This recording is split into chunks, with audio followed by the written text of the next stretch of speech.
Ladies and gentlemen, welcome to this knockout stage of the SQ1 Championship. I am Viperoon. I'm joined by Byron because CJ's cheating on me again, but this time he's cheating on me with Germany, like as a country. So we've got Byron back, but that's okay, Byron, because I need you. I need you with me today to talk through this very important quarterfinal match between Sea Dogs and LGM.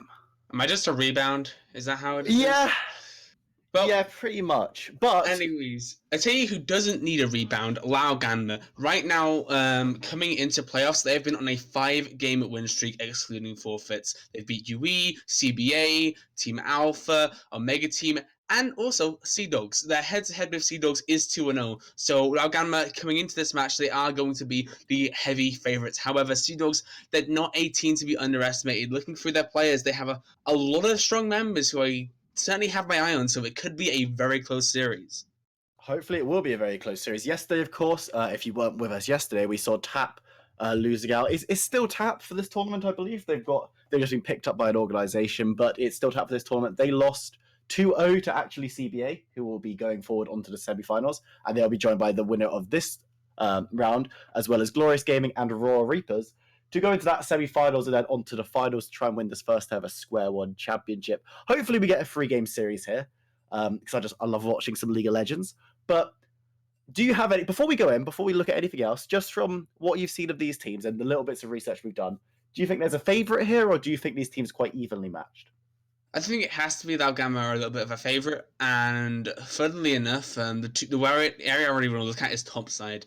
Ayat Suri, from what I've seen of him, I've seen him in several different tournaments now. He's a beast in this top side. He's very, very good at winning his lane, being that vocal member, being a very, very strong member of his team. And alongside him is Ventum, who, if you guys saw Equinox, he did very, very well in that for himself. But we are going to head into Champs League right now. Eyes on that top side for La Gamma. I think that's where they have the edge. But looking down near the bot side, I think it could be a lot more even for Sea Dogs, and that could be where they eke out their advantages. Yeah, and as you see, first ban out, of course, going to be that Vladimir. The thing about Vladimir at the moment is he's one of the best top laners in the game and best mid laners. He's a very flexible pick. And unlike other strong top laners, there's not really much you can do to counter him in lane. So it just doesn't look like Sea Dogs want to deal with that, and they're going to take him off the board. Ari and Corky, obviously, of course, both very strong mid laners in their own rights. They'll be taken away as well. So bans aren't looking too strange right now. Ari maybe is a bit of a one that you might not see banned too often, but Nidlift has seen a little bit of play on that champion. Yeah, and in solo queue, he plays it a lot, so not surprised to really see it get took away. Taking away that more aggressive edge of his pool is now Morgana, Sneaky Teapot's most played by a considerable margin. That's also getting took away. A lot of these signature comfort picks from Sea Dogs, at least looking through their OPLGGs, they're all getting took away. The Ari's gone, the Morgana's gone. I'm interested to see what their final ban is. I'd actually quite like to see a Silas ban because Mammal and Sir Hench both play that champion, and I could see a lot of flexibility possibly coming in with that champion. Yeah, Fresh is going to be taken away as well, so that's going to be taken away from AL the Angel, who Fresh is their most played champion. Really enjoyed that one, always very strong in the meta. And J4, might be the epitome of the flex meta we're in right now. Can be played top or jungle very, very effectively. Rek'Sai is going to be the first lock-in. That's probably going towards Sir Hench. Very, very strong early pick. Rek'Sai being one of the strongest junglers in today's meta. Yeah, and Sir Hench on this Rek'Sai is going to have a lot of kill pressure, but I also quite like Rek'Sai's ability to just kind of path around, get control of the Scarlet Towers, move around map that little bit faster, and take those kind of wacky paths that I think could possibly throw off Ventum if he is looking to track Hench. And obviously Rek'Sai known as that big tracking jungler, being able to sit there and watch the tremor sense as people kind of walk around. It's a very, very useful ability. But the Nautilus going to be looked in for LV Angel. They really want that hook champion in the bot side. Despite the Fresh getting took away, they're looking to play aggressive onto Philstat and Sneaky. And Kindred will be locked in for Ventum. Yeah, Kindred, very interesting champion. Quite strong at the moment, very aggressive, can be very good in those early duels. But I want to really focus in on this Nautilus bit, because a lot of people will see that Nautilus and think, oh, that champion doesn't really exist in the current meta. Nautilus is actually one of the most flexible picks at the moment in League of Legends. He can go pretty much any role. I wouldn't play a marksman, personally, but he can kind of, in mid lane, he's a very good counter pick. In top lane jungle, he can be very good as that tank engager. And at support, of course, he's very, very strong with those hook engagers. And I think that's probably where we'll see him. Nautilus fits in with this Ale the Angel style of going for those more tanky engage kind of champions. So I imagine he'll be going down there, but he can be flexed in if counter picks allow him in the top or mid. We're going to see Ezreal locked in for Philistore, one of his preferred champions, and also one that's quite good in the meta. And Alistair is going to be picked up as well. So that could be not the most. That lane is a bit mixed because it can be very aggressive, but it could also be quite safe for the Ezreal if they think they're going to go a bit behind.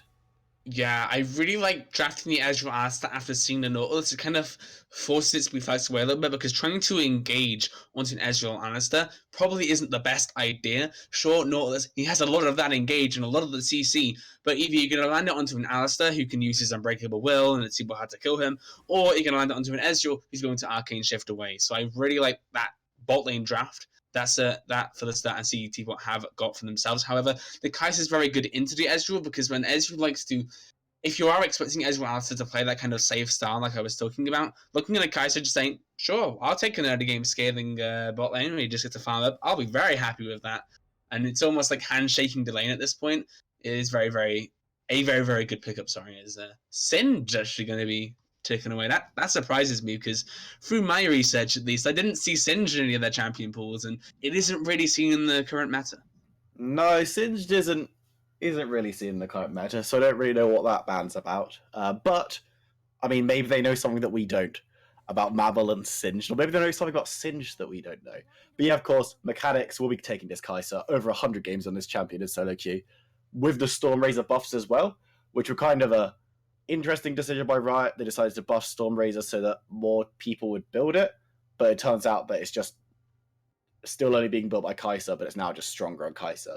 So I expect to see that one picked up pretty early on from Mechanics. I don't imagine it'll be Sujin playing it in the mid lane.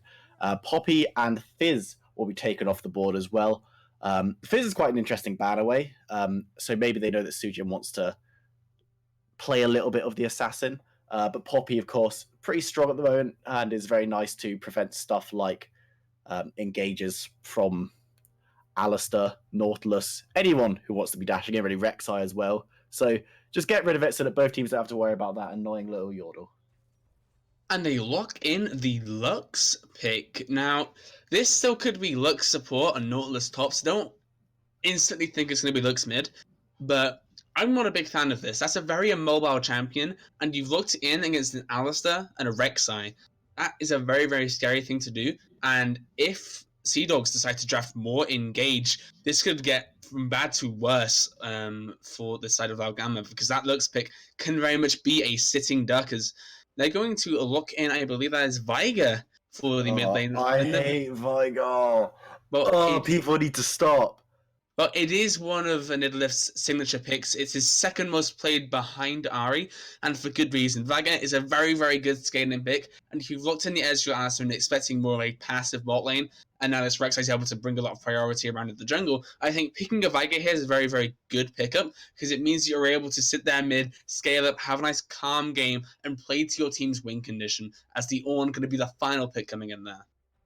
Yeah, Ornn is a champion that got a few buffs, hasn't maybe been as strong as we've seen him in recent times, but I wouldn't actually be surprised if this Lux goes support, because I've seen Lux support quite a lot recently. I think it's a champion that, because of its poke and damage, and the fact that it's with someone else, so it gets maybe less punished in that bot lane, it could be an interesting pick to go there, but it doesn't fit the Ale the Angel style, really, so I imagine it's actually going to be going mid. And with the Fiora being locked in at the top lane, something that Ayatsuri enjoys playing, one of these kind of bruiser, duelist champions that's especially strong into stuff like tanks, like the Ornn, that might be a very good matchup for him as we see these two teams rounded out. Yeah, I really like the Fiora pick here. I believe she got some buffs in the most recent patch, and she has been seeing a decent bit more play, and especially to something like an Ornn that is usually a very good matchup into tanks. If you take the Fiora into it, I struggle to see how Mama's going to be able to do a lot in this lane. He's just going to have to try and play it passive. But the issue is against a Fiora, if you play it passive, you're going to let her farm up and become an insane duelist in the late game on the side. It's almost like it's like a Jax light, I'd say, more forgiving in the early game, but not as much of a punch in the late game. But Fiora still going to be doing a lot in that side lane, and it makes it a little bit of a struggle for Sea Dog's comp to really punish, because you look at what they have right now, and there isn't a whole lot that's going to be able to just side lane. It's very much about 5v5 action. If you can get a Viger with Cleanse, the Ornn, who is probably going to end up matching her, but will be struggling in the 1v1, and the Ezreal, who probably is your best bet down there, but you really want the Ezreal in that mid lane for the extra poke. So it's going to be a super hard thing for Sea Dogs to deal with in this mid to late game due to that kind of dueling prowess that Fiora has. Yeah, top lane's going to be a very interesting matchup. As you said, it might be a bit of a mismatch between these two teams. Ayatsuri, very, very strong top laner. Mammal, more of a supportive member of the team for the most part. Looking down the rest of the map, I'm seeing the Lux versus Vigar matchup. This isn't a matchup that we see very often. These aren't two champions we see very often. Vigar has been picked up in recent times as a kind of tech pick bot lane against stuff like the Sona Taric and the Pantheon Talia and all these kind of cheese strategies, because he's got such good shutdown and late game potential that he kind of puts a stop to all of that nonsense. Mid against Lux, how do you think he's going to fare in that matchup? It's a toughie to look at. Lux is going to have the initial range advantage and will be able to push in the Viger very, very nicely. We'll have that early game threat that I'm expecting, but what I really like is that Nidalee has spotted this and said, you know what, I'm going to take Cleanse, and if you root me, I'm just going to Cleanse right out of there, and he's going to be able to do that on a 3-minute cooldown. Very, very nice pickup there, and it means that this Lux is going to struggle a little bit. Ideally, what happens is the Lux gets ahead in the laning phase and starts to take over through there. But the problem is doing that against a Viger is quite difficult, because Vigers are typically going to be playing that scaling kind of style. We're going to see if Ventum can make anything happen on this Kindred, see if he can get a gank or two in. But ganking a Viger, it's quite difficult because he has that giant cage, and if you get caught at the giant cage, not really much of a way out. If you get caught in that giant cage, you die. And that's one of my major problems with this champion existing. But it's been picked. We're going to have to deal with it. Very quickly going to pick your brains a little bit about the bot lane just before we jump into that one, into this first game of this best of 3 series. Kai'Sa, Nautilus, Ezreal, Alistar. These lanes look very, very similar in that they've got hard engaged supports who can hard engage or can be a bit of disengaged if they want to, and 2 marksmen who kind of want to scale. Maybe Ezreal's slightly safer, maybe Kai'Sa scales a little bit better. Who do you think? What's the important factor for these 2 bot lanes in this game? It depends on how Sea Dogs approach this lane. There are 2 ways they can go for it, and it's going to give them 2 different ways of how the game kind of shifts into the mid game. You can either play it super passive, let the Kai'Sa scale, but don't let the Nautilus get all the big engaged stuff. Just sit there, farm like as normal, just play it really safe. That is a way to do it. And once that gets you safely to the mid game spike that as you're really lying, it's getting those tiers down, getting stuff like the mirror mana. The problem is that if you do that, you're letting this Kai'Sa get to the mid game for free, and a Kai'Sa at 2 items with the Stormrazor and probably I'd imagine something like a Ginsu's would be what you pick up there. It is very, very scary. So I'm not sure if you want to do that. One thing they could alternatively do is bring Sir Hench down to the bot side and play a very poke aggressive lane and kind of make it so that Nautilus is forced to try and make something happen, and then you can punish some sort of forced play or get a really good gank off. I think that is probably the bot lane I want to see a little bit more, the more aggressive style from the Ezreal Alistar. I think this is where you can take advantage of the Kai'Sa before she starts hitting those incredibly strong points. But it could be a toughie, and like I said, it depends on how they want to approach this, whether or not they want to stick with the safe style or whether they want to go for the more aggressive poke. Well, I mean, we're going to find out as we jump into this one, ladies and gentlemen. We are into our first game of this quarter-final best of 3 between Sea Dogs Esports and LGM. I never pronounce LGM's full name because I'm scared I'm going to butcher it. As Lao Ganma. It sounds bad when I say it, but most words sound bad when I say it, so I just kind of maybe let's just lean into it. And we've got a pause, of course. There it is. It wouldn't be Amateur League of Legends without a pause at 30 seconds in. But luckily, we've still got a matchup that we haven't really discussed too much in this jungle. We talked about Sir coming bot and trying to get engages and trying to get that for almost 3v2 going on.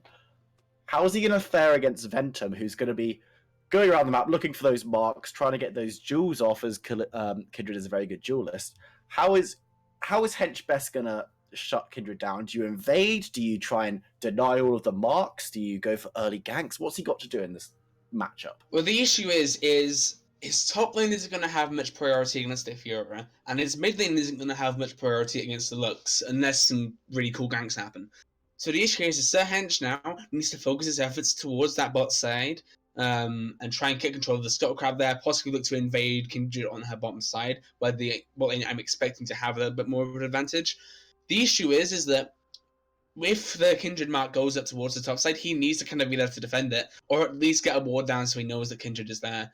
There are two ways to approach how Kindred marks come down. You can either let her have it and invade her side of the jungle and kind of match her where she is, or try and fight the Kindred. Now, in the early levels, I'd quite like to see Sir Hench try and fight off Ventum if he does spot Ventum being a little bit too aggressive, walking into his own jungle. I think that's where you can fight him. However, come at least a level 6 power spike, I think that's where things get a little bit scarier fighting this Kindred, because then you still have the Lambs of Spite available. What she can do then is, while she's fighting you and this big long trade is happening, you can't really burst her down as fast thanks to that ability, and it means that Rek'Sai's kind of very, very nice burst potential is cut a little bit short by that ability, and it means that players like Ayatsuri and Sojin, who will be likely pushing into their opponents, it'll mean they'll be able to come and help the Kindred in that time that the Lambs of Spite is buying. So for Sir Hench, it's about pressuring bot side, getting control of the Scuttle Crabs when you can, and looking for ganks and trying to burn summoners to allow Nidavellir and Mammal to kind of ease off the pressure a little bit and put their feet up, relax, and be able to actually give Sir Hench that little bit of priority he might need. Well, it's going to be interesting to see if he can do that, if he can be that priority, and if his lanes can allow him to do that. Because, of course, if Sir Hench is mid, bot, top, full behind, and the Kindred gets that opportunity to invade easily, Kindred is one of the champions that thrives most on this lane priority kind of idea that's kind of existed during Season 9 for some reason. This idea of being able to invade and ebb and flow with your lanes. Because if you're Kindred and all your lanes are pushed in, you're never going to be able to go in and get those Raptors or that Gromp, because then you're going to be collapsed on and killed. And Kindred, while she's pretty good at fighting people and shooting people with her bow and arrow, she can die very, very quickly, especially pre-6. And even after that, the Lamb's Respite works on both sides. We are back into this one, ladies and gentlemen, after a little technical pause, as we see both sides looking for a bit of an invade, I should say, because they're not going to find each other, because they're on the opposite sides of the map. So don't expect to see too much action unless Lao and Ma do try and move towards their own red. Of course, we've got Sea Dogs on the blue side, Lao and Ma on the red side, for those of you keeping score at home. And this is 0-0 at the best of 3 quarterfinals. Yeah, one thing I want to quickly interject with, Okay. if I may. Yeah, please do. Kindred, whilst we are expecting a more invade-heavy style, I'm really expecting her to go topside. I honestly think there could be a potential that Ventum just can't stop, and that's because There's of going to the be a fight here. As we see both teams fighting onto each other. It's going to be Alistair being taken very, very sneaky. Teapot is going to be forced to flash, and there comes the cage. no. There comes the ignite. Philistor's going to go down. First blood will be going over to Mechanix on this Kai'Sa. Wow, that whole safe bot thing that I was talking about, I don't know if that's an option anymore, because Kai'Sa is just going to have the advantage here.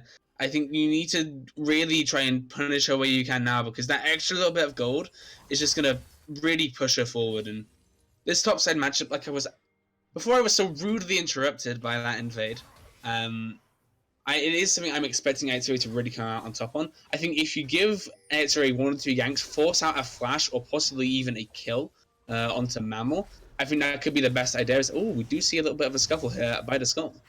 It's still a scuffle by the scuffle. It's going to be Sir Hedge grabbing up that one, but he might now be forced to flash away as Kindred flashes after him. Nidavellir is there for support.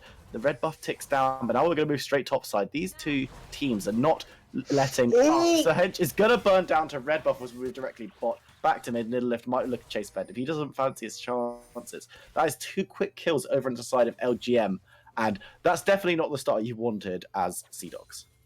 Yeah, this is a real struggle for Hench because you want to be able to get the early clears off, want to be able to spot out and get some Sneaky vision. Teapot might just go down Oh here. my He god, will what go the down here. hell? Mechanics picking up another one as he's going to be chunked low. L the Angel coming in to body block some of those auto attacks. Well, not auto attacks, some of those skill shots from Ezreal. That's a third kill over as L the Angel looked like he wants to re-engage but misses that hook. So, yeah, there's no rest for the wicked here. And LGM are really trying to stamp their authority on this best of 3 series. Yeah, I was talking about a lot of these early interactions that can happen, but they kind of crumble as soon as these big kills start going over. Rek'Sai now is going to have a lot of trouble tracking the Kindred because getting those deep wards is going to be that much more harder, knowing that Kindred has these early kills. That bot side that I was expecting to play very safe or have a little bit of an advantage, well, guess what? The Ezreal Arts have actually fell behind, and it's the Kai'Sa who's now having the advantage thanks to some great engages from out of the Angel. And now topside, where I'm expecting Isuri to get stronger, actually isn't going as far in his way that I was expecting. I mean, the CS differential tells a different story, but he was losing out on one or two of those trades, so it's going to be just sitting at his tower. But my god, that bot lane lead right now is humongous, and it's going to mean so much. This guy is going to hit some Iron Spikes incredibly fast. Already has a BF sword at 4 minutes into the game. That is, you just hate to see that, honestly. If you're sitting over on the side of Sea Dog, seeing that Kai'Sa come back in with that BF sword, she's going to be able to get such an early Storm Raise if she wants to.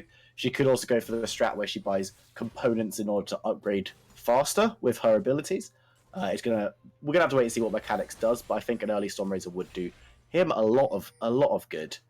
And yeah, in the top lane, Fiora has got a massive farm lead, but you're on, so you don't really care too much because you're just a tank at the end of the day.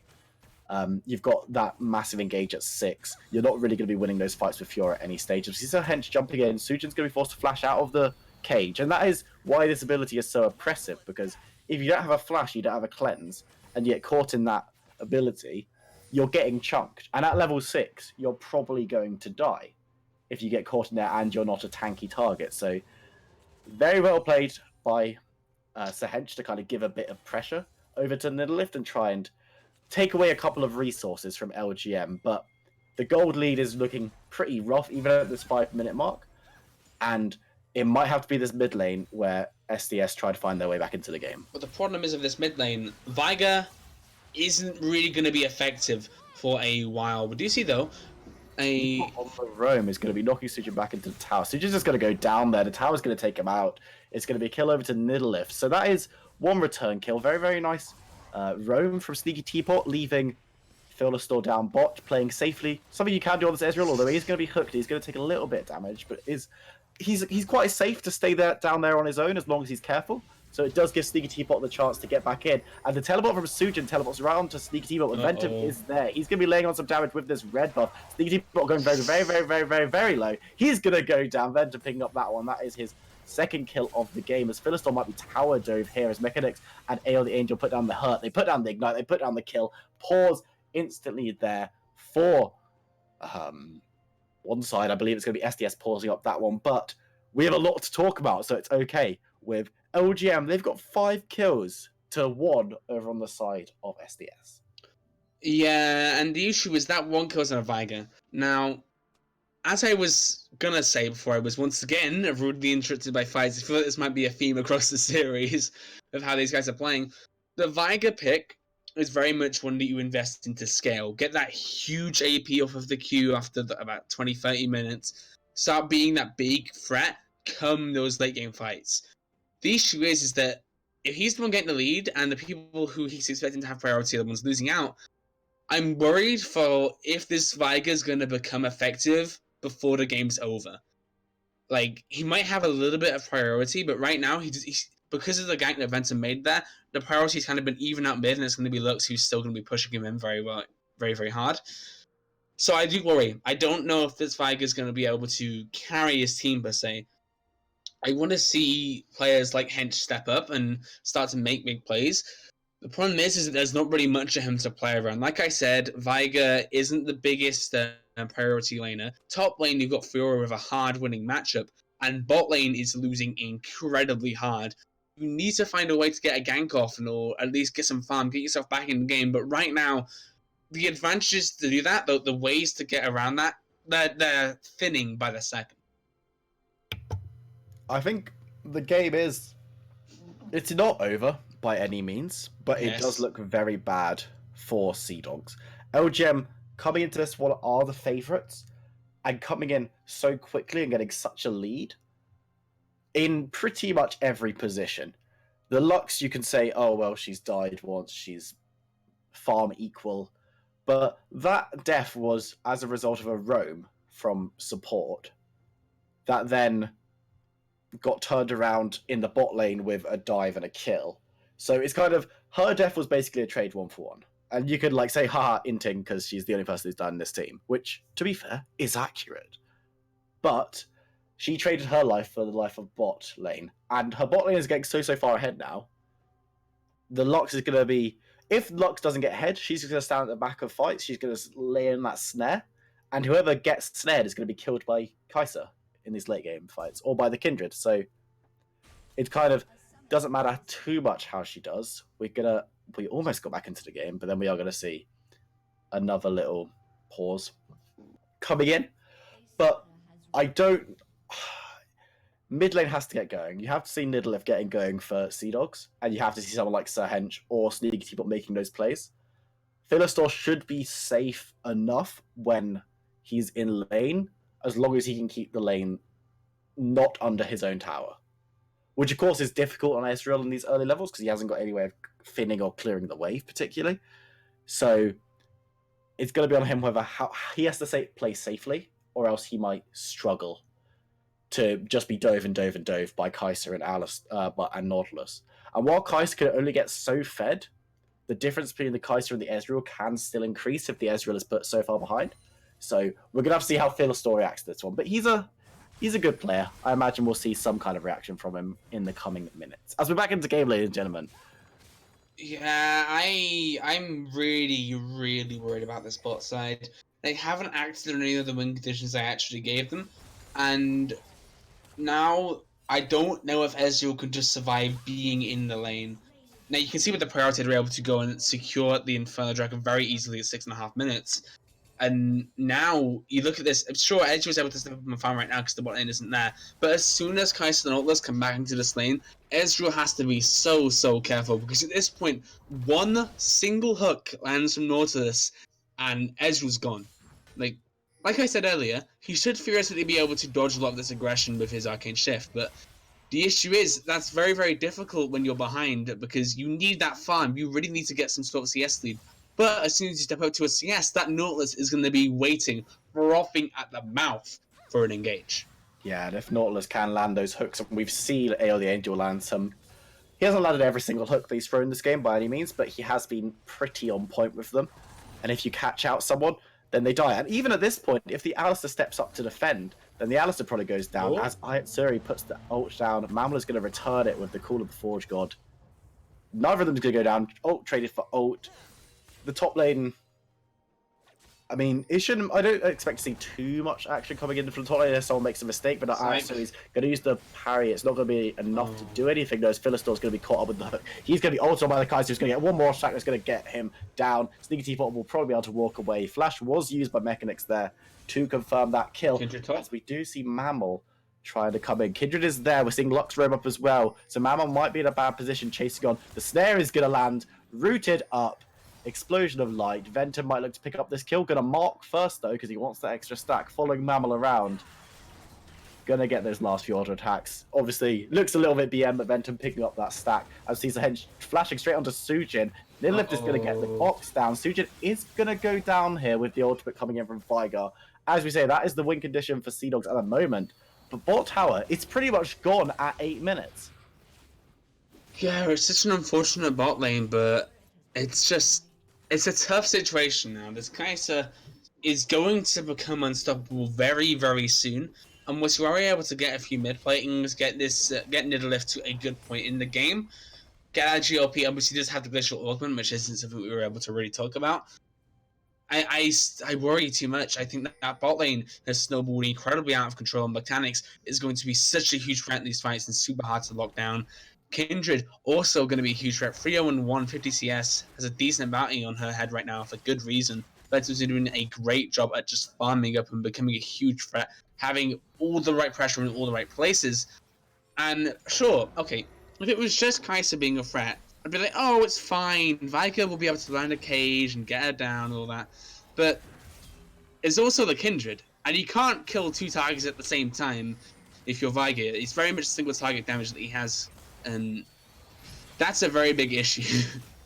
Let's see if the fight actually kicks off in earnest here, as we see people already going very, very low. Mamo's already dead, as we see Mechanics jumping into the backline. Sneaky T-Bot is going to be going low, be forced to flash away. Sahedge has been stunned up. The box is there to defend him, though. Sahedge jumps back towards the enemy team, trying to get a kill there, but Sujin's going to pick up that one, his first kill of the game. And another fight that, while it didn't look the most uneven thing in the world, just goes completely in favor of LGM. Yeah, this is honestly looking dire for the side of Sea Dogs. I mean, sure, like you said, Veigar, very much that big win condition, I think. If they could look to stall out this game for long enough, then this Veigar will have that infinite scaling, will be a very, very strong pick. Obviously, Asta just went down again, very unfortunate. But at this point, like, it's just, you kind of have to let those deaths happen. They need to find a way to stall out this game now. This is kind of their goal. They just need to try and make it so that they're not the ones who are just running in, dying constantly. Like, what we saw there, the Alistair should just not really be dying. You need to be able to hold at least a tower or two, slow down the snowball that Laogama have right now. But right now, trouble, though, he's going to go down Sahedge on basically no health. The box again being used. It's just Veigar versus the world right now, and Veigar's losing. well, I mean, I think it's Veigar and 4 other guys who he doesn't really have much faith in. But Sneaky Teapot, he's gonna possibly get engaged on him. Does he need to be a little bit careful? I think he gets... No, he does go down. Of course, Kindred picking up that one. At this point, it's just... There's no way back into this game for Sea Dogs now. I said like 4 minutes ago that they're not out of it. I think they're very much out of it now. You've got a fed Veigar. But as you say, Veigar can kill 1 target at a time, really.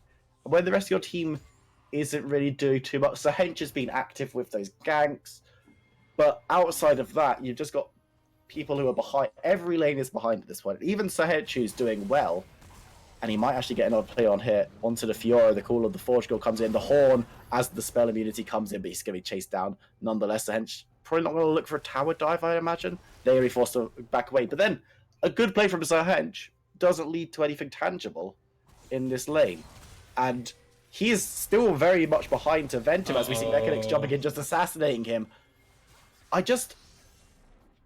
can't see a way that they're getting back into this one. Mechanics is just going to take down Mam, or Sneaky Teapot's going to run for his life if he knows what's good for him. And the Rift Tower's going to be dropped mid.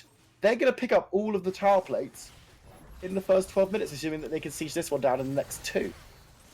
And yeah, this is getting so out of hand so fast. And credit to Laogama, every single time someone's out of position, they are punishing. It is incredibly good play from them, and you have to give credit where it's due. But I do want to say, never say a game's over till it's over.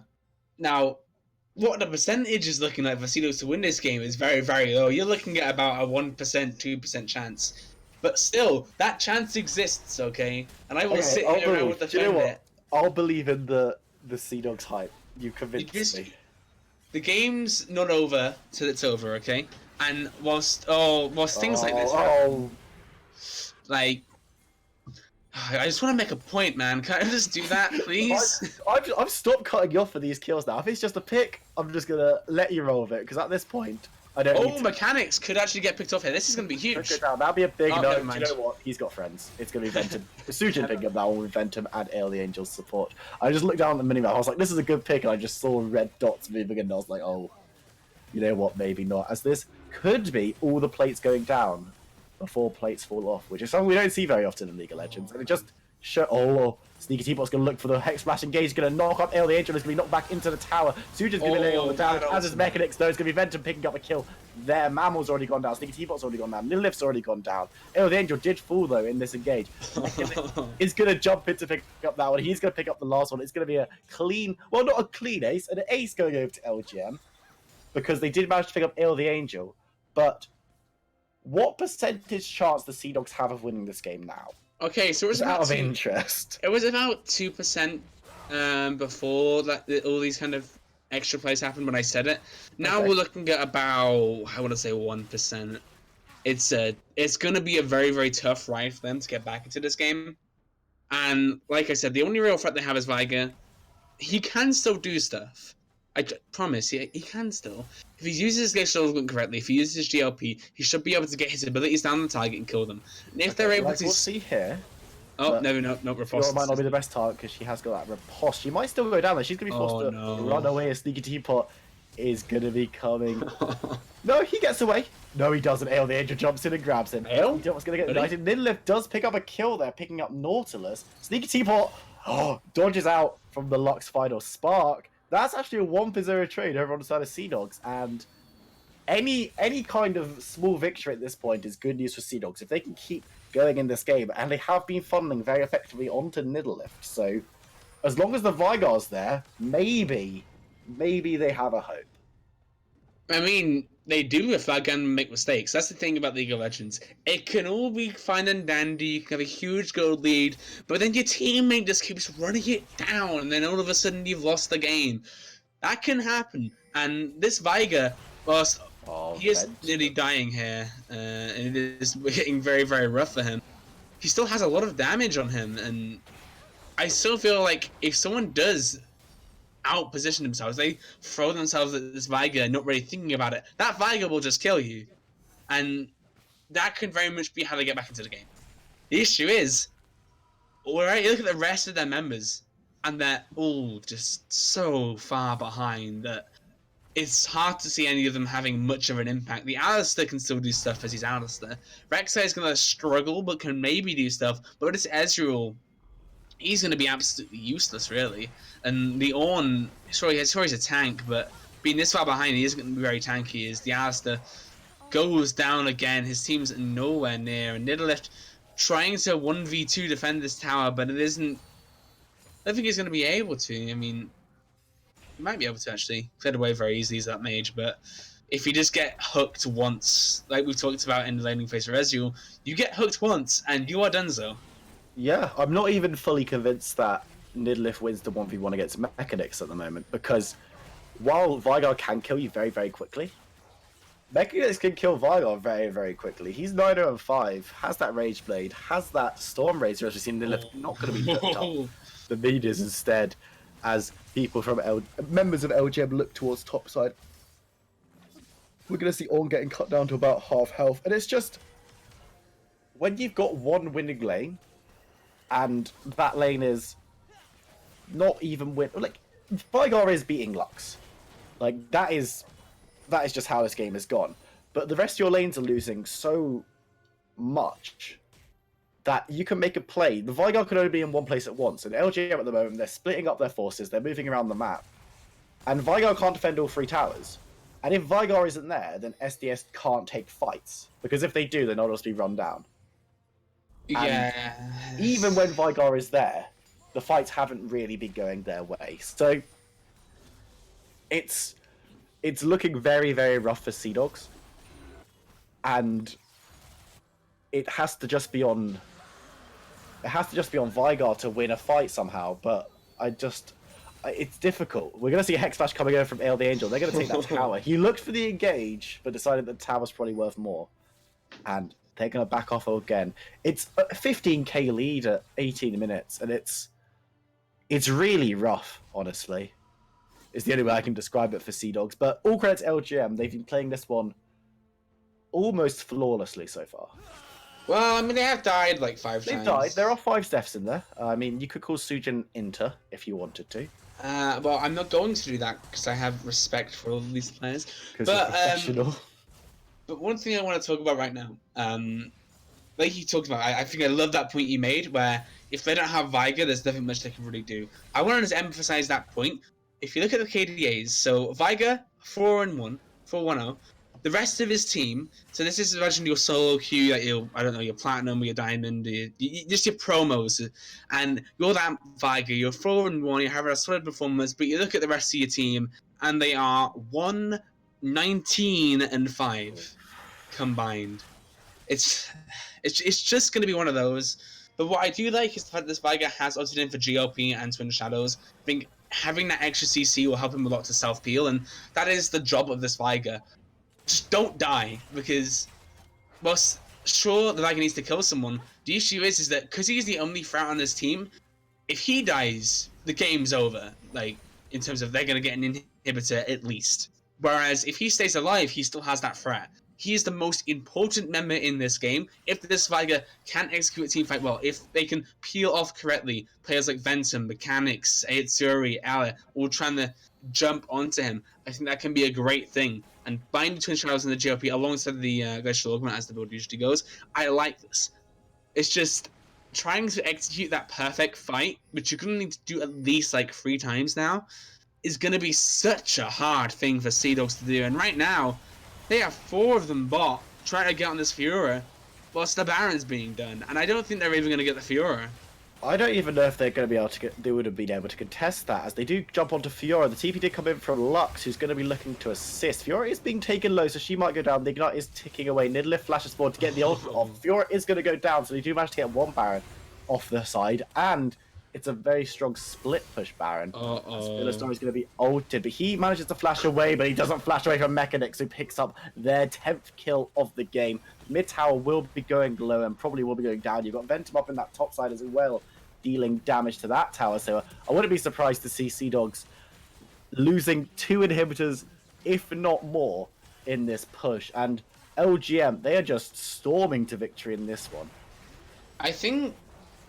Now, if I was LGM, I'd actually see what I can do to fight here. Oh, here we go. So Mammal's going to be picked up and killed. So Hedge is going to be next on the menu. He's going to be taking a look. Is going to go down for Ventum, picking up that one as well. That's 2 kills for him in this fight. Sneaky Team jumps in, tries to get the stun back, and Ventum might be going low. The Lamb's Dress fight is going to be popped. Philistore sitting on the outside trying to deal damage as much as he can, but everyone is falling down right now. Philistore is the only remaining member of Sea Dogs alive, and they might just look to take him out in the fountain. Flash away to keep himself alive. Save your KDA, friends, as we go towards the Nexus towers. 1 goes down, 2 goes down. Here comes the minions onto the Nexus towers. And at 21 minutes in, LGM pick up their first win of this best of 3 series in triumphant fashion. That was brutal. Just utterly brutal.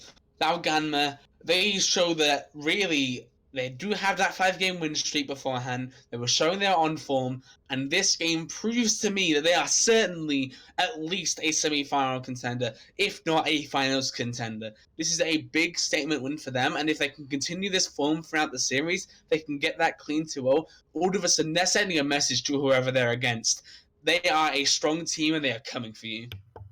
But we are getting a little bit ahead of ourselves, because at the moment they still have to beat down Sea Dogs, and Sea Dogs, they lost this one. They've got some time to regroup, to talk about what went wrong in that game and try and pick up a reverse sweep. Essentially, they need to win the next 2 games in order to stop Laoganma from getting through to the semis, but there's still a chance. And of course, I think that if Sea Dogs had given up those early kills very, very early, those first 3 kills or so, over to Kaiser, then maybe they would have had a better shot, because the Veigar was doing quite a lot of work.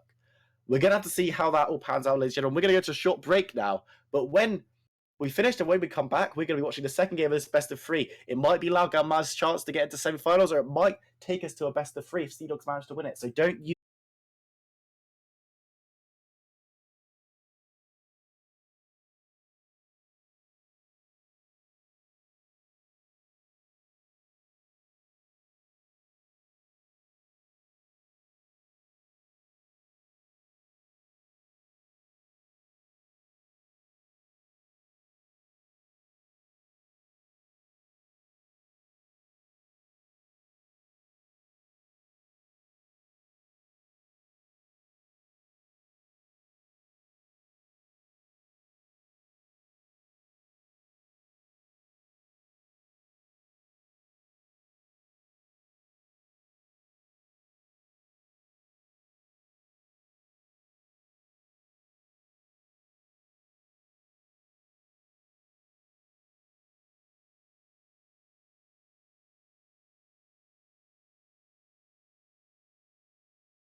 Welcome back, ladies and gentlemen, to the SQ1 Championship quarterfinals. The second quarterfinal we have today. We've got Sea Dogs, we've got Laoganma, and that last game is in the past. Yeah, it certainly is. Now, obviously, last game, very, very dominant performance from Laoganma. However, they wouldn't be in the quarterfinals if it wasn't for some slight consistency issues they had during the main split. So, looking at this, Laoganma certainly don't have this series in the bag just yet. They have one more game to grab until they get that victory. And with some issues you've seen from them before, with that kind of nagging lack of consistency, there is still a little bit of a worry for me as to whether or not they can continue this success through to game two, or whether or not they might start to slip up if they go to one note on their strategy. Yeah, I think their success in game one very much focused around getting ahead very early, capitalizing on mistakes that Sea Dogs didn't necessarily have to make, and then just snowballing. That game was all just a snowball fest.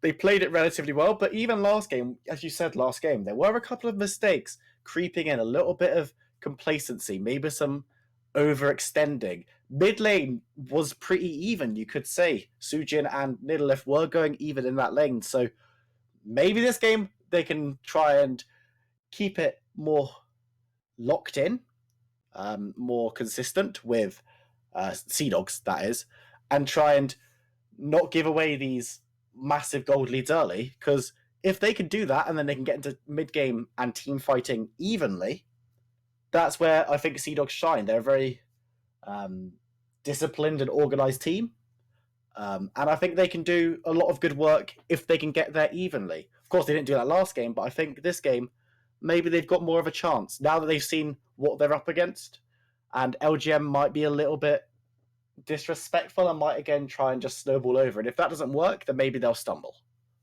Yeah, the two picks I want to look at, they got really far ahead in the Lagama game from game one.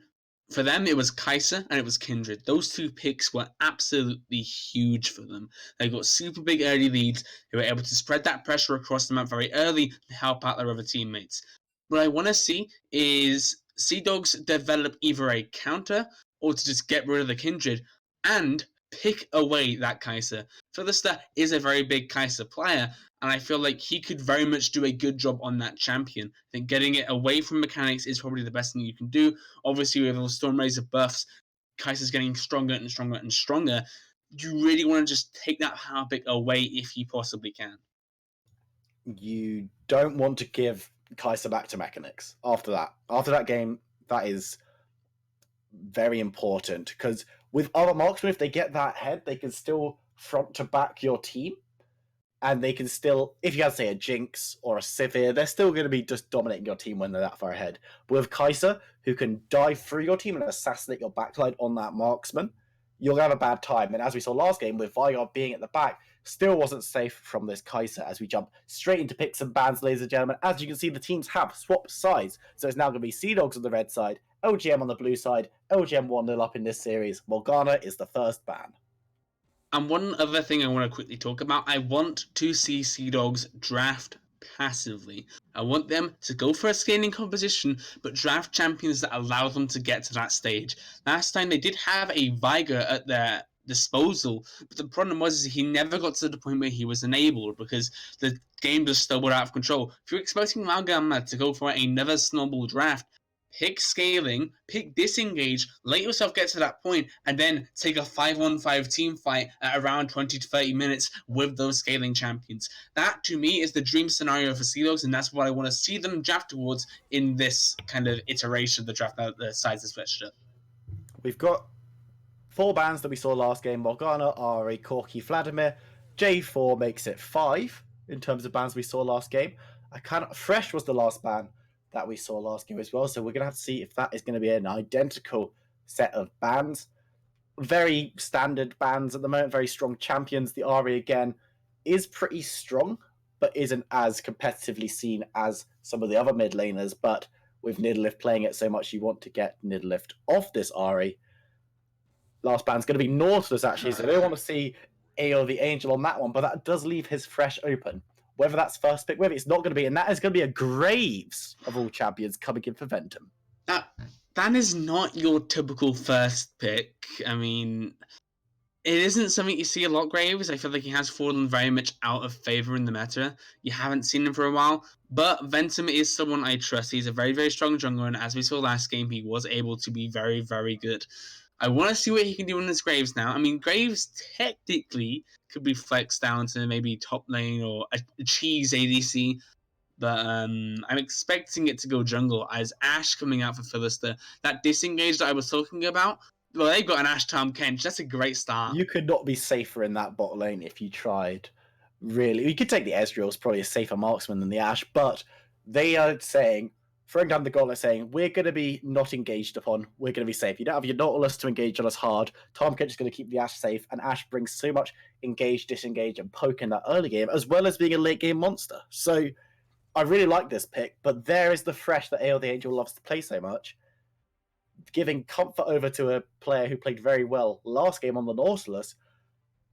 It could be difficult, and if they go as aggressive as they did last game, catching a Tom Kench could actually be a benefit because Tom Kench isn't all that tanky going forward. And if the Ashe jumps into Tom Kelly's belly and then is flayed backwards and hooked, then the Ashe isn't going too far either.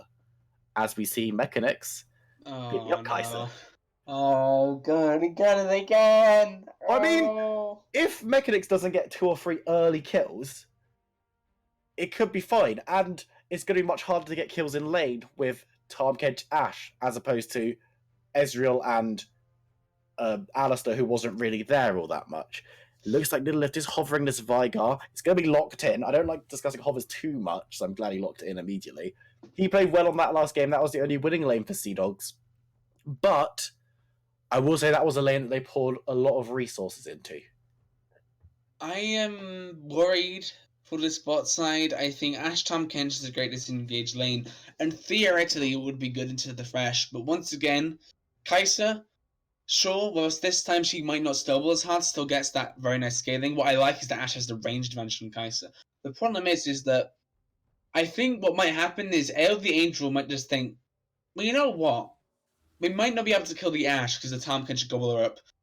What if we just, hook the Kench? I think that might be just what happens here. And Sneaky Teapot was mispositioned a lot of the time in that bot side last game, so I worry this game he might end up being the person being caught out. But really, he should be the one behind, saving Ashe if she gets caught out. I think you've got to be careful with this bot side. There's not really, with the way the game went last game, giving over Kai'Sa to Mechanics and then banning Nautilus only to allow AO the Angel to play fresh, which is their favorite champion, is going to be a struggle for you. Even if you pick the Ashe Tom Kench, which is very safe, you're still going to struggle because Ezreal's very safe marksman, got dove and killed a lot.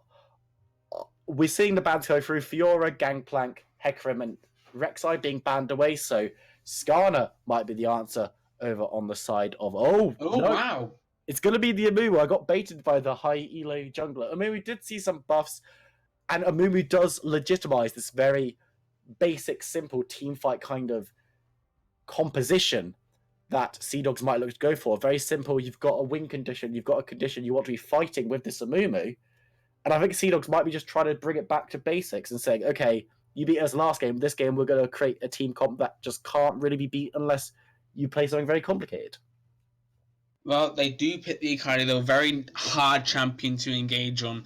And this Amumu, I believe what got changed about him, one of the big buffs, was that he now follows his bandage shots regardless if you cleanse or flash or whatever, he's still going to follow it. So that's very, very useful if Amumu wants to directly get onto this Kai'Sa, onto the Graves, and use that big Curse of Assad Mummy ultimate, just stun everyone, and let Vigar and Ashe start unloading their damage all over the side of Lagama. The problem is, that requires a very, very good engage from Sir Hench and an almost perfect scenario. But trying to do that against what the side of Lagama are drafted, with the Kai'Sa being very slippery and a very slippery Akali, a Fresh who can use that lantern to get people out, the Graves who does have that dash, and really the Karthus is the only member you can properly engage on. They have dodged out the champ selects. It's a slight worry to me that there are a lot of these champions that can kind of dip and dodge out of the way, and yet they've drafted an Amumu Like, I'm not a huge fan. Yeah, I like Amumu. I think Amumu creates a very Route 1 team fight composition. We did jump out of pick a ban. There's a bug on the side of Laogam Ma. Apparently, they did not actually pick the car first, which would have been an interesting pick when you've already got the Graves locked in. We're going to hopefully get that one resolved very, very shortly for you, ladies and gentlemen. But yeah, the Amumu creates this team fight composition. You go in, you use those bandages. The bandages no longer stop you following whoever you're going on to. You hit that ultimate, you're doing a decent amount of damage, and you're legitimizing or creating a area where all of your AP damage is going to be doing more and more and more. All right, Viper, I want to make a bet with you. Okay. Now that we have the chance to dodge, we've currently been hanging around for about 13 minutes now from the looks of things, from the initial start time. We had a little bit of a break, but do you think that we're going to have a longer time with the whole champ select that just happened, and then champ select coming now, and the spectator delay? Will we have a longer time out of game than we will in game for this next match? Do you know, I'm going to say no. I don't think that's not me saying. Well, I'm trying to phrase this one very carefully. I think that SDS are going to play much more passively this game because of what happened last game. Whether that'll win them the game or not, I couldn't possibly say. But if you're playing a very passive game, you can stall out defeats much longer. Wow. I don't think the answer that SDS are going to go for, I don't think going proactive is the answer after their first game. And with the draft that you've seen, maybe they're not going to be going proactive anyway, because they've got a team fight comp. They want to be getting to that mid game. They want to be rotating and getting big team fights. You're not doing that in the first 2 minutes, unless you're doing something really weird. So they're going to want to stall it out a little bit to get to those team fights. And I don't think that what Laogama has drafted, we obviously haven't seen their final pick. It's Fizz. It's Fizz. Yes. Okay. That doesn't scream to me, let's win in the first 10 minutes. Or it's not with stuff like Graves and Fizz. Those are champions that can win lane and can do really a lot of damage, but they're not champions that can push down for objectives really, really quickly. And I imagine we'll get into this game at around 20 minutes. So I don't think they're going to win in under 20 minutes. Not that to be said, there could be loads of pauses like there were last game, in which case maybe, if pauses don't count as game time. Yeah, I mean, what I like is they also looked into Akali. So they have Akali, they have Fizz, and all of these champions, like I talked about earlier, are so slippery and hard to engage on. And I feel like what they've drafted is a very, very elusive pick composition that you can kind of slip and slide around the map. And I feel like it's going to be something that Sea Dogs are going to have a lot of difficulty dealing with what they've drafted so far, as a lot of their engage is reliant on hitting skill shots. You've got the Amumu Bandage Chosh, you've got the Ash Arrow. Really, the only non-skill shot you're looking at is the Cage, which can be very useful against this composition, but there are a lot of ways to get out. I mean, the Ikari can just kind of shroud in the Cage and kind of dip and dive and dodge out abilities there. You have the Fizz, who can just E out of there. You have the Kaiser, and the Grace is going to be forced to flash, and the Fresh. And actually, no, the Cage would stop people getting that and out, wouldn't it? So it isn't as bad as I initially think. But still, it's going to be super hard to try and lock down CC on all of these slippery members. And that's the worry. They want to have a late game team fight. I don't think that Laogama are going to let them. I think with Amumu as a devil's advocate, obviously all these champions are very slippery, very hard to hit, as you said. But if the Amumu could land an ultimate on 2 or 3 members, the flip side of slippery champions is that slippery champions tend to be very squishy. If Amumu could land an ultimate onto 1 or 2 of these assassins, onto the Akali and the Fizz, say, then the Ash Arrow hits them, the Cage lands onto them, and they get ulted by Vigar. If you get locked down in this team comp that Laogama has built, you die. 9 times out of 10, you just die. There's a lot of CC coming in from Sea Dogs. If they can layer their CC effectively, then they might have a really good time because they can take away this damage, and then there's not going to be too much left to stop them taking objectives. Having said that, though, I don't know if that's going to happen, if Sea Dogs are going to be able to take these team fights, or even if these team fights are going to be allowed, because if you're not grouping up as 5 over the side of La Gamma, then a Mumu isn't going to be able to lock down 5 of you, because you won't all be together, and a Mumu's ult is not global. As much as we all wish it was, it's not. Can you imagine a global stun ultimate? That'd be madness. It certainly would be madness. I really want to see what this last pick is going to be now, though. I wonder what they're gonna opt into. It's going to be a top laner.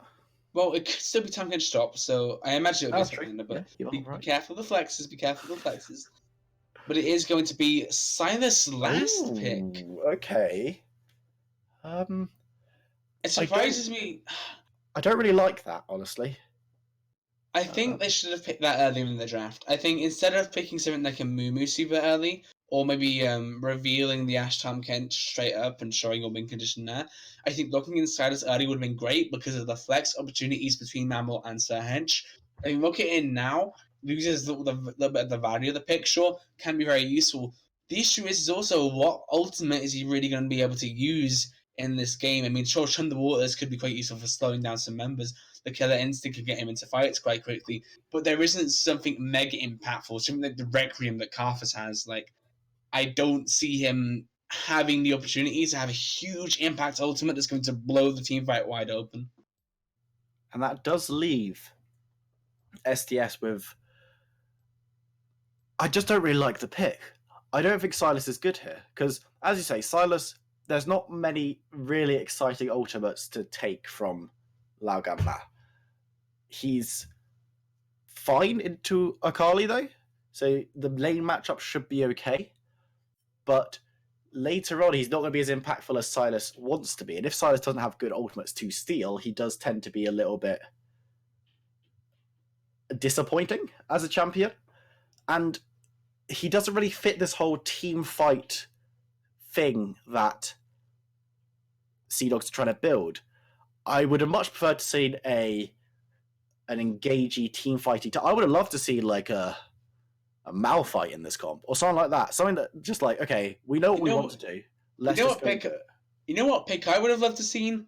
Ornn. Yep. You know what? Yes. That would have been a great pick for the team composition. You're able to get people in a choke point, knock them all up, combos very well with the other CC, sets up an Amumu or an Ashe ultimate. It would have been very, very nice to see that pickup come through. And honestly, you know you're going to be in a much better matchup being against the Akali instead of being against the Fiora. I think that one pickup could have been great, but Silas is what we get. And Silas, to its benefit, could very well win this lane. I think if Mammal is able to get priority topside, start beating at Ayat and start taking over the side lane, I think all of a sudden we're looking at a very different story because of this game. I feel like Sea Dogs, if they are able to have priority topside, that is so useful just to be able to push down that side lane, draw members away from the Ashe and the Viger, etc. I think if they can do that very well, then Sea Dogs are looking at a very good victory. They just need to get this Silas doing stuff in this game. Otherwise, they could just be playing a really rough composition, which is kind of disjointed. Yeah, I don't. Sorry, I'm about to sneeze. You know when you think you're going to sneeze, but then you don't? I was just having that as soon as you start talking. I was like, oh no, don't pass back to me because I'm going to sneeze at some point. But it hasn't happened yet, so we're just going to run through it. I don't like the Silas pick, but I do like the SDS draft more than I like the LGM draft. Honestly, I like what they're trying to build. I just don't think Silas is added to that at all. Silas can beat Akali in lane, then Mammal is ahead. The problem is we saw what one person winning a lane but everyone else not really doing anything was like last game. And they lost very, very convincingly. And while LGM's team comp is it's a slippery pick comp, as we said, that in a team fight, they should lose a team fight. And Silas just doesn't really add anything to that. But maybe Mammal's going to really sharp and just dominate this lane. And if Silas gets ahead, then it could be really, really nutty. I'm just skeptical about this pick. I'm skeptical about the champion as a whole, but I'm skeptical of this pick in this composition specifically. But we'll have to see if this is what it takes for SDS to tart this series one apiece.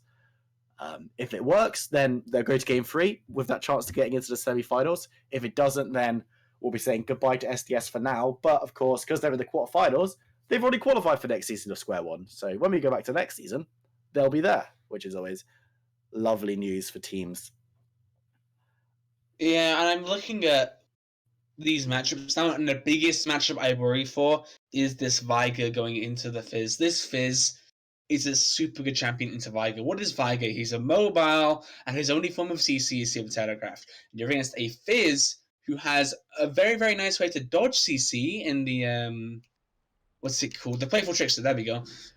But also has insane co pressure on a scaling pick. Like, I am so scared for Nidalee. Sure, he had a great game last game, and I'm sure he can prove it to us this game that he can play super well too. I can't help but be worried because I really feel like Sojin, if he's able to get like that first kill in this matchup, it can snowball so far out of control. And like we talked about quick earlier, I mean, give Algama a snowball, and they will take the game. I think Nidalee really, really needs to be careful in this mid lane matchup. Coming down, ladies and gentlemen, we are into this one. It is our second game of this SQ1 Championship quarterfinal between LGM and Sea Dogs. Sea Dogs, of course, are 1-0 down in this series. They're going to have to look to grab this one to keep their hopes of semi-finals alive. As we see Lagama on the blue side moving into Pixel. They might have just been spotted out, though. Please don't face check Sea Dogs, because if you give up a couple of early kills, that's what happened last time, and we all remember how that went down. It did not go down very well, was that? Fresh is hanging around the Baron pit for some reason. That's what he's doing there, but they are going to look to see if they can get an engage off. They are moving in. Nidalee might be the target. The hook is going to come out. A nice dodge from Nidalee, not having to force the flash out. It's very easy just to like panic flash in those situations if you are Viger, but very cool head.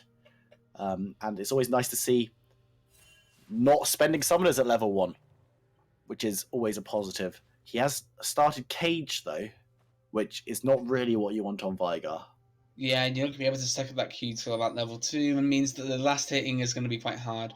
What the Cage startup does allow him to do, though, is play a little bit more forward in the lane, knowing that this Fizz can't really get onto him level 1 and do a lot of damage, because if he does, he just presses the Cage route and walks back, autos him a bit, and the Fizz ends up losing the trade in that one, so...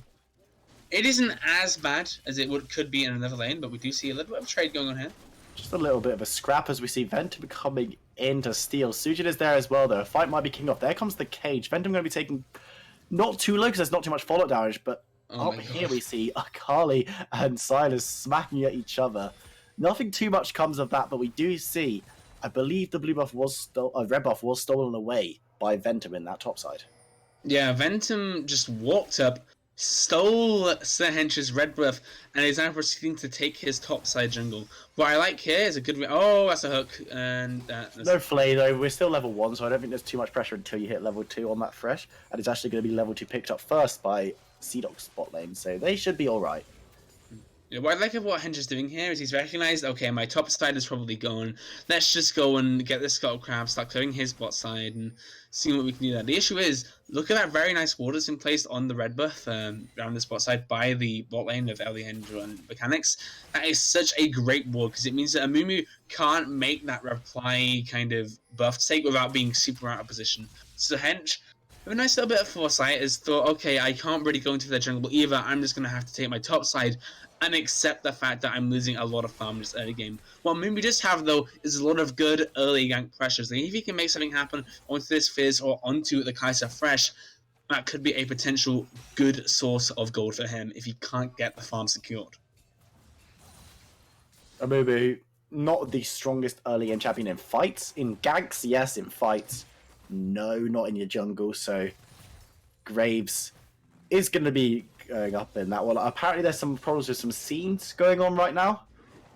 Production team, if you want to fix that one, that'd be great. I can't actually see what's going on with them. I'm just watching some League of Legends. But no one SDS has died in the first 4 minutes of this game, which is a good start from them. Of course, they're playing for that chance to be in the semi-finals. They need to win this one and the next one. Their draft was much safer, and they've been playing much safer as well. They haven't done anything crazy, and in the early game they could have gone full aggro onto that invade, but instead they were like, no, we're going to have a measured response. We're going to put ourselves in a position where we can come back from this later on, which I like, honestly. I really like what they've done here because bear in mind at this point last game, Kaiser already had a BS sword and snowballing out of control already. Now Kaiser is just even against the Ashtam Kench. And sure, whilst the Ashtam Kench is like a bit of a boring lane, you can't really do much proactivity. It's kind of forcing mechanics to sit there and farm. And although the Angel hasn't been able to get a big death sentence off so far, which is very, very, very nice because it means that Phyllis is now getting the chance to just sit there and farm and scale up. And it is well played by them so far. They clearly know their win conditions and they're playing to them. The issue is this topside pick that we were expecting to be the big win. Right now, Mambo's losing by 10 CS and he doesn't have a lot of mana left. He's half health. He's having a bit of a tussle, just a little bit of trouble. Sorry, I can't really speak in this topside, and I worry for this matchup. I worry for the pick in general. I think I've talked about that at length, though.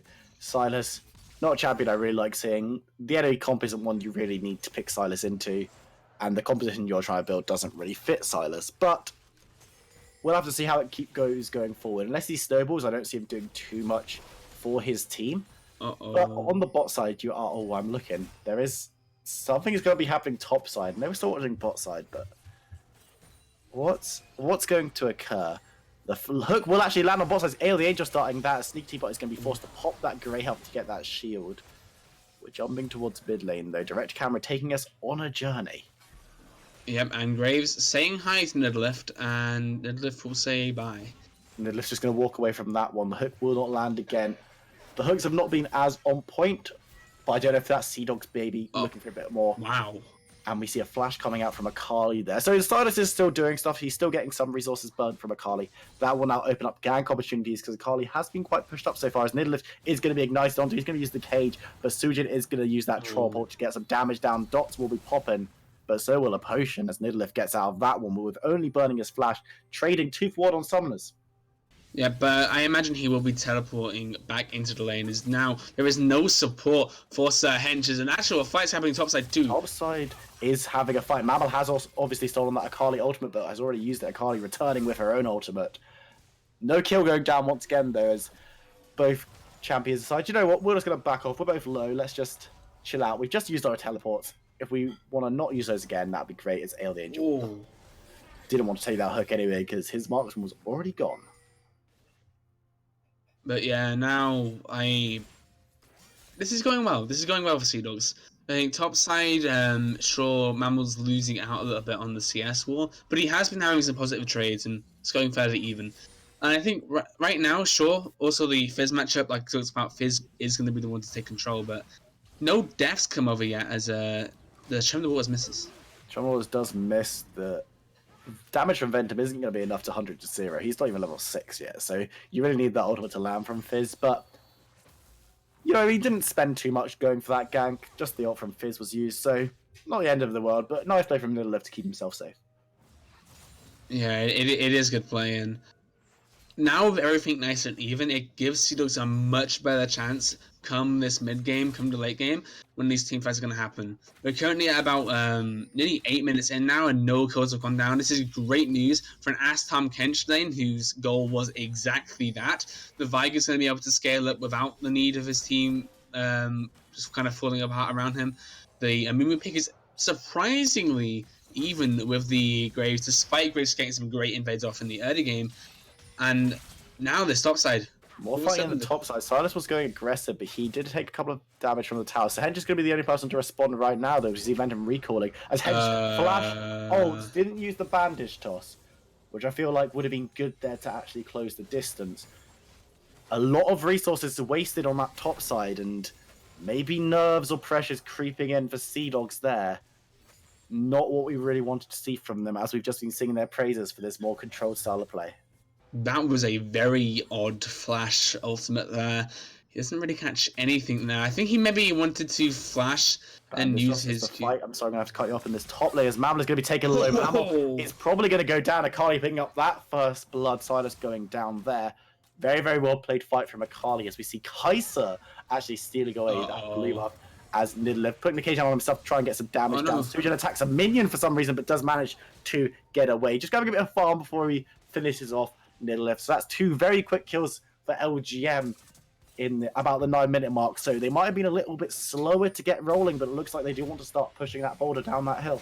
As we see more fighting in the bot lane, as the Angel managed to land the hook, DT bot is going to be left up a creek without a paddle as Philistore flashes over the wall. Ventum's going to follow, but I don't think Ventum's really got enough damage to look for the tower dive of this Ashe. The Angel is there though, so if he can land some CC, then maybe they're a bit more confident. Mechanics pushing in that wave, did not even get involved. Well, got an assist on that kill, but wasn't really too involved as she looks to push up the minion wave. The Angel is still chilling out behind as Sahent looks to come down. We jump to that mid lane. I can just feel this dive is coming though. They really want this as Sahent turns up in the ultimate. Here comes Mechanics. The damage is coming down from Ventum and Mechanics. The Angel is tanking that tower. They're going to get the kill, but we do see Tom Kench and Amumi turning up. Ventum fails to use his ultimate, but just flash onto that lantern. That was split-second precision, but now Nidlift is here. The Angel can be forced to flash away. Ventum splitting off to try and prevent any kills from going down. Is going to dash over that wall. Nidlift is chasing, but now he's going to be chasing straight into Sujin. I don't think they might not be able to get any kills. Hench is there. They managed to land the bandage toss onto Fizz. He's going to be looking to slip away, getting some damage onto Nidlift. The Ignite is coming down. The cage is there. Nidlift will go down to dots as Sujin will probably do the same. Damage coming in from Amumu. Sujin is going to be looking to be very slippery though. Will take a skull crab to the face. Will be burnt down. So Hench picking up that kill as Mammal goes to half health in the top side. Might actually be looking to go down himself as he re-engages onto Akali, both being left very, very low. That was a lot of action, but what we can take from it is that LGM are ahead. Yeah, and this is now where things start getting a little bit scary. So you were talking about how Cedo's doing a great job at keeping things even, letting themselves scale up, and as soon as I say that, there's just a minute and a half of just straight fighting. Ventum now has 2 kills, the Fizz has 2 kills, Akali got a great solo kill onto Mammal. Like, all of a sudden, this prevention of a snowball is not looking as strong as it was. Hench is looking for something topside, but I don't think he's going to be able to get anything from this one. And now this matchup in mid lane that I was talking about it being very worrying is rapidly turning into Sojin's favor. So, good catch out. The Angel is going to be taking a whole bunch of damage because he has to use the box to try and escape, but he might not have enough. He's going to go down. Ashe is going to get the auto attack down. So Hench chasing onto Akali, but not using anything. Did actually use that ult in the engage we didn't see off screen. Very nice kill from Sea Dog's quick reaction to their misfortunes. And picking up a kill on the bot side, even if it's just on the fresh, is still important for them to keep going. Yeah, it is, and it's a good kill for Philister. Very, very nice to him to get that return kill, start getting some gold for himself. But I don't know, it's a bit of a tough one. CT was actually DC'd, unfortunately. But looking at the map right now, you just see that Amumu isn't able to make much happen with his ganks. He's came topside a lot, and he hasn't got a single summoner from both of his ganks. In fact, he's had to burn summoners himself, so I don't know why, but I kind of understand why Sir Henry's targeting top. Like we said, Slidus really wants to get ahead in this matchup. The issue is that you're trying to gank an Akali. And Akali's Shroud makes her super hard to try and lock down with CC, and Amumu's whole kit revolves around locking someone down with CC. So I don't really get why he's going top side. I think a better option for him is to go bot side, where Kai'Sa has the E ability, sure, and fetches the Lantern, but that's really the best they have. And I feel like that is very much punishable, especially if they're able to start off the engage with an enchanted crystal arrow. I really want to just go bot. I don't know. I just wanted him to kind of leave top right now and just come down here. He hasn't found anything fruitful in topside right now. I think that's fair to say. His first gank was a misplay from him, to be sure. He could have potentially got some damage off, but it would have been tricky. Since then, he's come up, he's put pressure on Akali a little bit, but this pressure hasn't amounted to anything. And across the map, the Sylas is losing out, and you do want the Sylas to get go, but the Sylas isn't your win condition in this game.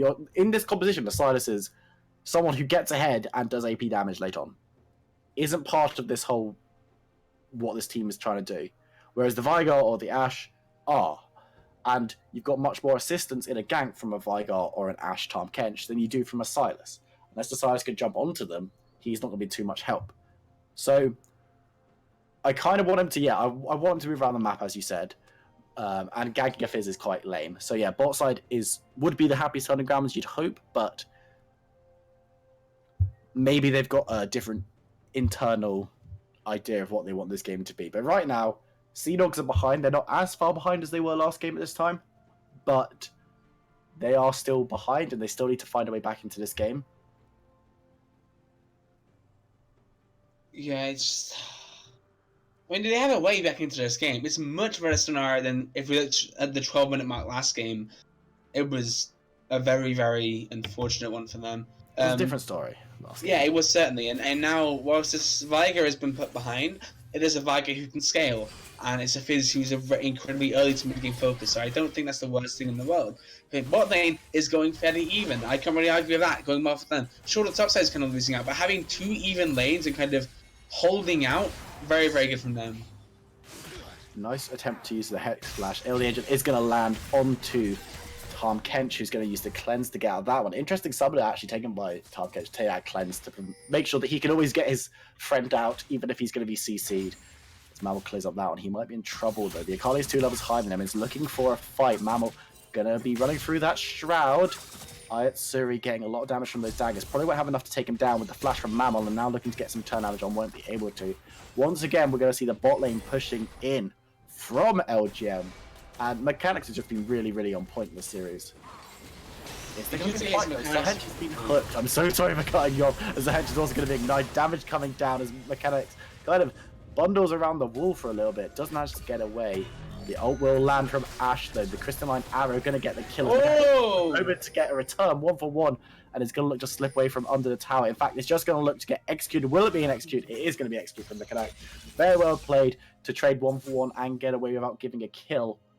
Ventum up here now, trying to get a dive on Mammal. Mammal hasn't got too much to get away. Has already used that flash. Damage is coming down left, right, and center. Ventum is going to be picking up that one with the end of the line. That is the end of the line for Silas, as he's going to be picked up. That is 7-3 scoreline over onto the side of LGM. But SDS do not have the push in the bot side. Yeah, I mean, they're going to be able to get themselves 1 or 2 platings, but as you can see with the time of the platings will be closing shortly, so they are just... Yeah, they're able to cash in on a bit of gold here, which is very, very nice for them. However, don't think they're going to be getting anything more. The time is close, but yeah, the turrets of plating has fallen now. Eyes on mid lane though, and looks like Zahedge wants to make something happen here. We'll see if he's able to. I don't think he'll be able to, but we'll see. Was moving in. The slow was used by Vigar, but he didn't look like he wanted to pop on that. Sneaky Teapot's moving up as well though, so they could be looking to get a 3-man on, but he was spotted out. No hook landed. Mechanics doesn't want to jump in on that Ashe on her own without support, and will back away. So this game, while LGM is still ahead, it's much better than it was last game for Sea Dogs, and that's you got to take that as a positive if you're a Sea Dogs fan coming into this one. Oh yeah, you do. But the issue is they're still 3k behind at 14 minutes, and that isn't fantastic. I think now our eyes have to be on Lagama actually. How are they going to take advantage of the leads they have? They know they have in the head Graves right now. They know that top lane's winning pretty hard. I mean, Graves is right to create some damage onto Mammal. It's going to flash forward to get the auto attacks off. Doesn't have the ultimate to use though, so not going to be able to get that final collateral damage that's required. But he is sticking around though. Will he be looking to snipe out Silas? He's actually going to be walking the wrong way to get the final blow. Onto Mammal, who's going to be able to TP out there. But first tower might be going down top lane, as is always already pretty low, and Silas doesn't have a TP to get back there. I think Suri might be able to get this one, unless there's a big swing elsewhere. I don't think there will be. That's going to be first tower blood going over to Akali in the top lane at the 15-minute mark. Yeah, and they had a counter pick in this top lane. They opted in for the Silas. This was a matchup that Mammal wanted to play, and yet you look at the CS differential, you look at the experience lead, and Sujin is going to have to drop out there middle it. Just flash as well, the ignite ticking down, but it wouldn't be enough to kill him as Zahedge looks maybe to jump onto the fish. It's not going to come forward though, because Ventum is there to give some assistance as we look towards bot lane.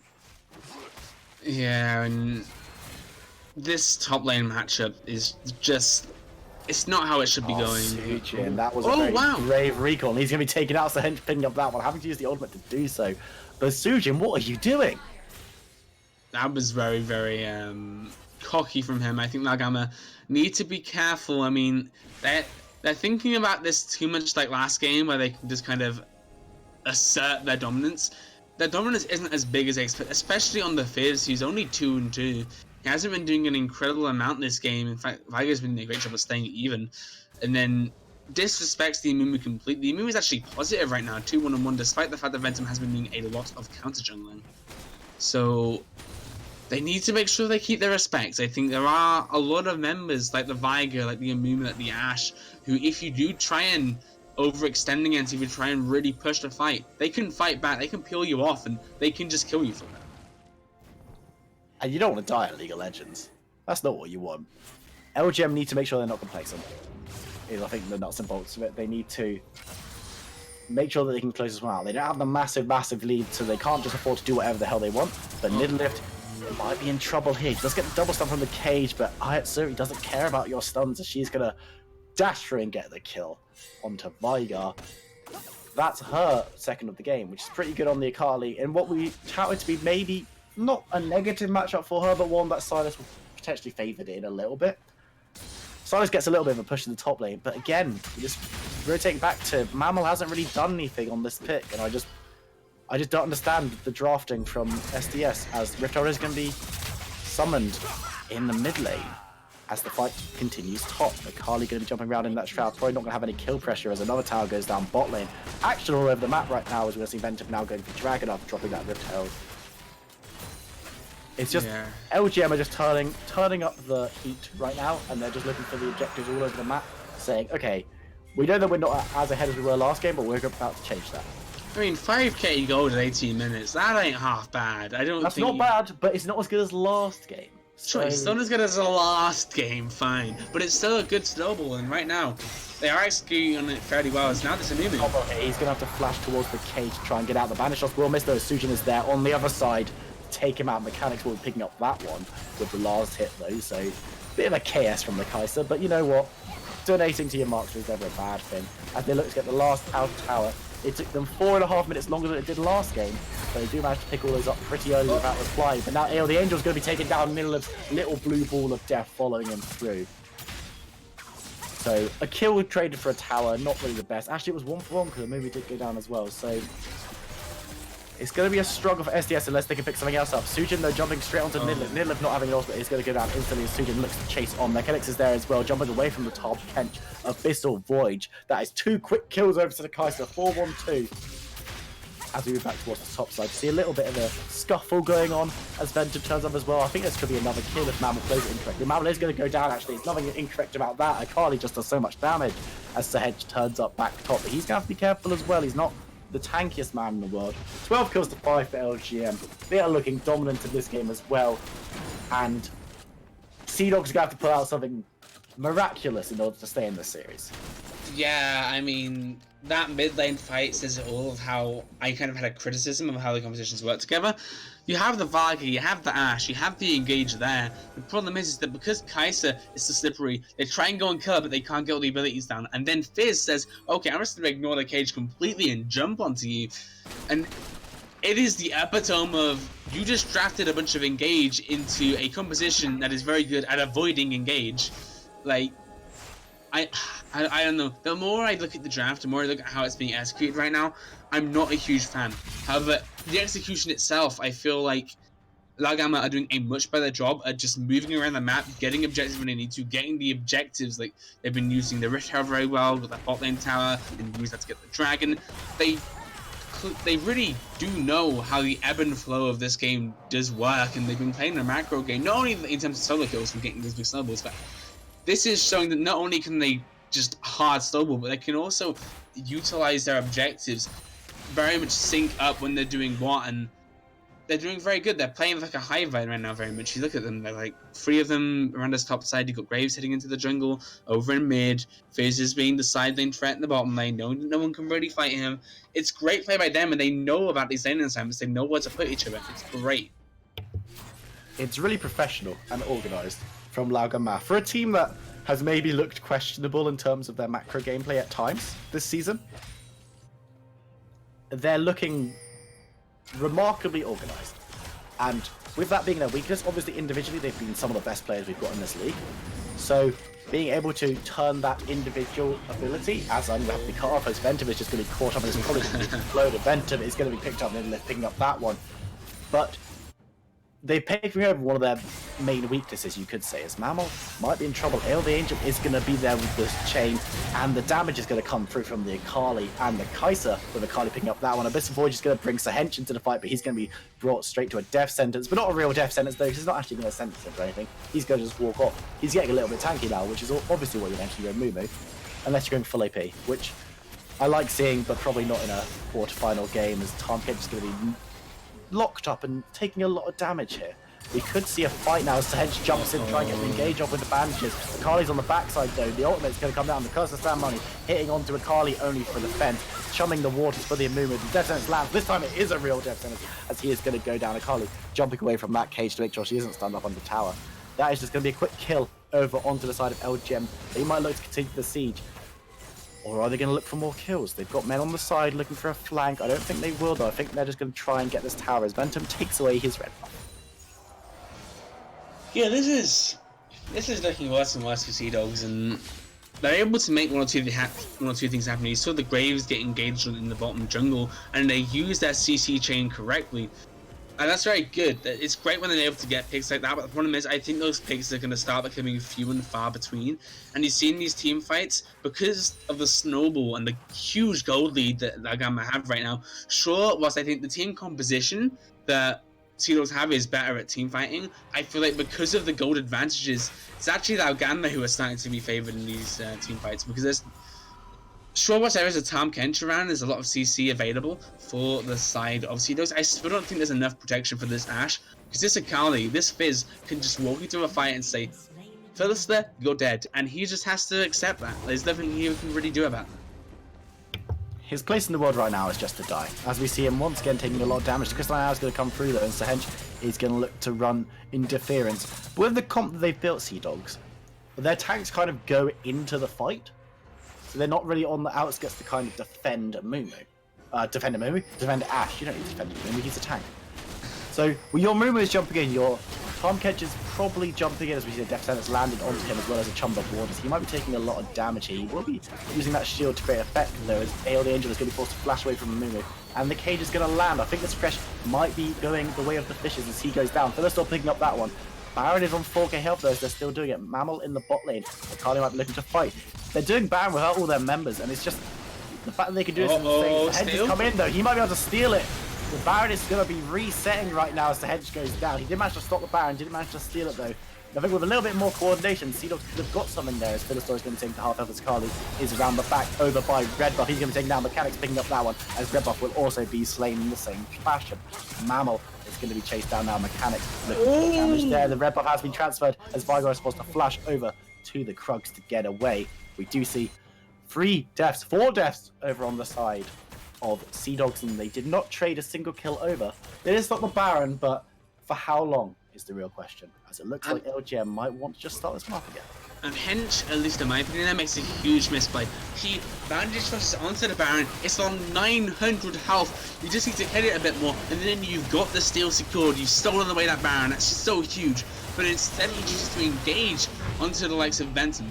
And sure, whilst getting the jungle out of the pit sounds theoretically good, you could have just had the Baron there and then just died and accepted the fact that, okay, we're dead here at the Baron, we've lost 2 members, we've secured the Baron, we took that away from them.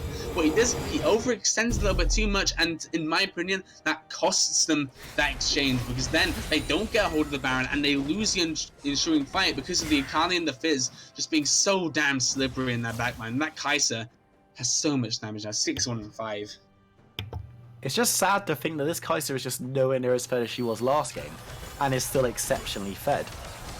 The fact that LGM did so well in their first game means that anything they pulled out could have been disappointing this game. And while they've looked, they're less ahead and they're less fed, they're still playing this game exceptionally well, which is going to bode well for them if they do manage to close this one out and get to those semi-finals against whoever they have to play, either Aurora Reapers or Glorious Gaming. I think it will probably be Glorious Gaming, to be honest, to see Mammal jump again, because Aurora Reapers are picking who they get to play from these semi-finals, and if they're watching this game, they're not going to want to play against this team. Yeah, I mean, in my opinion, Ali is actually not, Ale, sorry, has not had a particularly good game. He has died 4 times, and he's only been part of 7 of the kills. He has been put out a lot, which has been unfortunate. But other than that, I mean, there's not many criticisms that I can think of for Laoganma right now.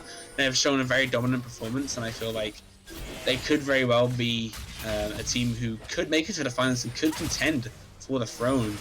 They are playing very, very well, and now we see right now they're playing this side lane game incredibly well. The engaged We're going to see Suja jumping into the backline. Hench's in his own backline, but it's not going to matter. He's going to be melted in the side. Akali just gets a kill there. We do not see Sujin actually get anything from that. He's just going to be sitting in the base kind of awkwardly after jumping in onto the Tahm-Kench, Vigar, and Ashe. So, but the base is cracked. The base is cracked at 27 minutes in. They're going to be able to get the inhibitor as well. Mid tower will fall just after that. And this is going to be a last hurrah for Sea Dogs. They're going to have to force a fight soon, otherwise they're just going to lose everything in their base, and they're not going to be able to come back from this. We are going to see Akali taken pretty low by the Ashe, though. She's going to have to jump back into her Shroud as Ventum picks up a kill onto the Ashe. Tahm-Kench is going to be dragged back towards his doom. He's going to fall down. Mechanics picking up that one. Vigar is the last man standing for the next 3 seconds. He might go down before any allies spawn. We're going to see the Ace coming through. We're not going to see the Ace coming through because Amuma has respawned, but both the next towers are down now. Amuma and Silas have to defend this one all by themselves. Amuma is just melted away. Mammal is going to be there, but he's going to take down collateral damage. Quadra kill comes through from your boy Mechanics. I almost pronounced that word wrong. And at that 27-minute mark, we're going to see the 4th team for our semi-finals coming through in Laoganma. Well, you won the bet. It did last longer than the 23 minutes. It took us to get into the game. However, if there is one word that can describe this series from Laoganma, it was dominant. They played this so well. Their snowballing was very, very good. They showed that even in the mid game, if they don't get the hugest leads, they can use their objective play very well and then start getting more and more pickoffs. Laoganma they played this whole series exceptionally well. I think there's no other way to really put it. It was dominant. And I'm really excited to see what this team can do in the semi-finals once they're against a big member like what you said, Glorious Gaming or Royal Reapers. It is going to be such a tough matchup for either side, really. It could be a very, very close one. And I feel like Laoganma coming into the semi-finals, they're going to be looking for blood.